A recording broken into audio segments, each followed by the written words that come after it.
We have several NHL signings to discuss today, including a bit of a surprise return to the Edmonton Oilers. We'll jump into all the latest news coming up next.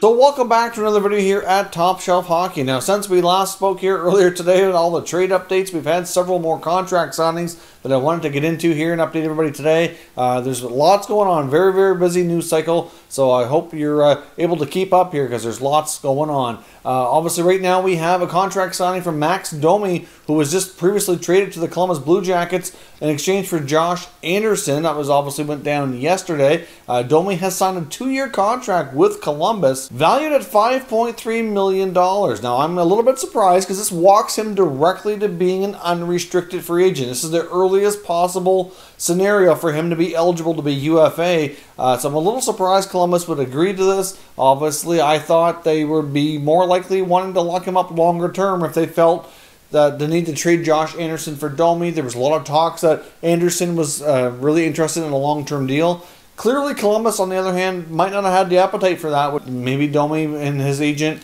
along with the Jackets, preferred this. Obviously, they all agreed to it. But I'm just a little bit surprised that Columbus would acquire an asset, for giving up Josh Anderson and just walking right to being a UFA. As far as the average annual value goes, I think it's a fair deal for Domi to be the number 2 center with the Jackets. It makes sense. It's a good deal. I'm sure he'll likely play and fit in relatively well there. Hopefully he'll get the opportunity he was looking for. He did make some comments through interviews about his time in Montreal, and he did kind of, have some great things to say about Claude Julien. I don't think he was overly pleased with his with how he was deployed, how he was used, etc. Even Marc Bergevin alluded to those facts during an interview as well. So all the talk we had discussed before about Domi, not being happy, clearly there was a lot of truth to that. So he's now at Columbus, signs a 2-year contract. We'll have to wait and see how the Habs make out with getting Josh Anderson signed, but I would suspect he will get that done here sometime in short order. I mean, he has been tendered a qualifying offer, so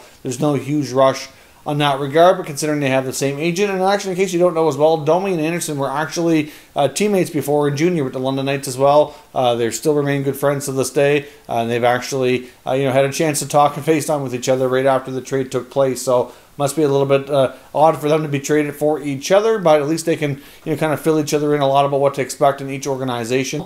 But looking at the trade a little bit further now, I certainly do see there's a good fit for both sides. Montreal gets a big, strong winger who can score, and Columbus gets somebody who can play center and add a little bit of grit as well. So I think it should be a good deal for both sides. We'll see longer term how everything works out. Now, as I mentioned, we have a little bit of a surprise return. Not like a huge shock here, but there's been a lot of rumblings that it could happen. But Jesse Puljujarvi is returning to the Oilers. He has signed a 2-year contract. Average annual value is $1.175 million. The first year of the contract, he's going to earn $900K. In the second year of the contract, it's going to increase to $1.4 million. So he is officially back with the Edmonton Oilers. He'll still be a restricted free agent when the contract expires. So this is a pretty low-risk deal for the Oilers to bring him back, see if things can obviously go to a better, more successful run than the first time through.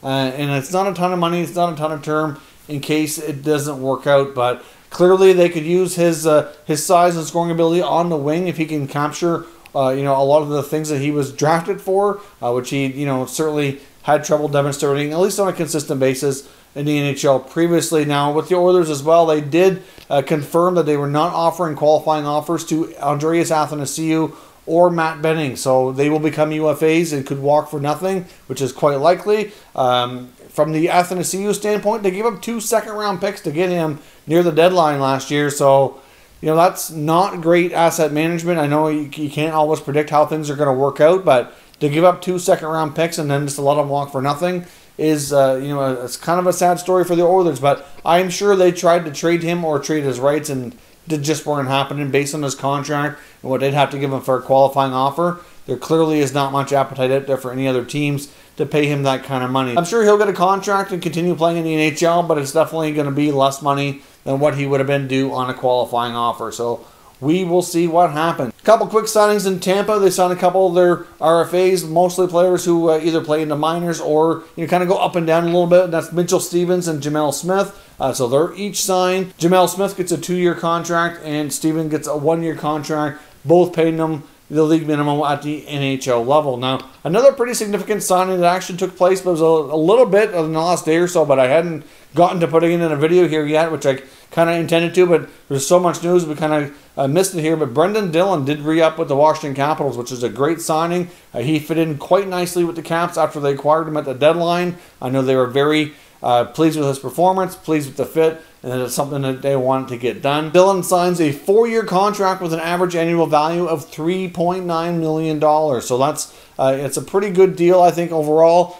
He should be able to play a second pair of minutes with that kind of contract. But based on the kind of minutes he can play and the physical play and everything he brings, I think that's a decent contract for the Caps and Dillon. Not a huge surprise that he stayed. There seemed to be pretty good mutual interest there for that to take place. Couple quick notes here on the Vancouver Canucks. They did re-sign RFA Zach McEwen to a new contract, but they did opt to not qualify defenseman Troy Stecher, which is somewhat surprising, I guess. I mean, there's a lot of talk whether or not Stecher would be back with the team next year.